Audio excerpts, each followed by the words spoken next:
বৰ্ষা ৰাণীৰ বিষয়ে আৰু ভৃগু কাশ্যপৰ এটা নতুন খবৰৰ সৈতে মই ঋষিয়ে আপোনালোকক পুনৰ স্বাগতম জনাইছোঁ আপোনালোকৰ মৰমৰ চেনেল ঋষি এণ্ড আভনিৰ আন এটা ভিডিঅ'লৈ। আজিৰ ভিডিঅ'টোত আমি আপোনালোকক দেখুৱাম বৰ্ষা ৰাণীৰ বিষয়ে দিলে বছৰৰ আৰম্ভণিতে এটা খুব ভাল লগা খবৰ, যিটো খবৰৰ কাৰণে আমি বহু বছৰ ধৰি অপেক্ষা কৰি আছিলোঁ, আৰু লগতে দেখুৱাম ভৃগু কাশ্যপৰ আহিবলগীয়া নতুন গানৰ বিষয়ে। গতিকে বন্ধু বান্ধৱীসকল, ভিডিঅ'টো অকণমানো স্কিপ নকৰি শেষলৈকে চাই থাকিব, আৰু যিসকল আমাৰ চেনেলত নতুনকৈ আহিছে তেওঁলোকে যেন চেনেলটো ছাবস্ক্ৰাইব কৰি কাষত থকা বেল আইকনটো দবাই দিবলৈ একেবাৰে নাপাহৰে, আৰু ভিডিঅ'টো চাই যদি ভাল পায় লাইক আৰু শ্বেয়াৰ কৰি দিব।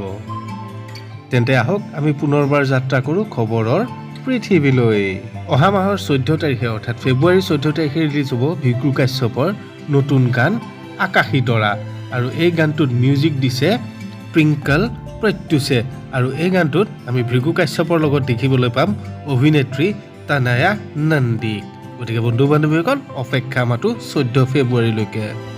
আৰু অতি সোনকালে বৰ্ষা ৰাণীৰ বিষয়ক আমি দেখিবলৈ পাম বিকাশ কলিতাৰ ৰং নাম্বাৰ নামৰ এখন নতুন চিনেমাত, আৰু এই চিনেমাখন কেতিয়া ৰিলিজ হ'ব বৰ্ষা ৰাণীৰ বিষয়ে সবিশেষ এতিয়ালৈকে জনোৱা নাই।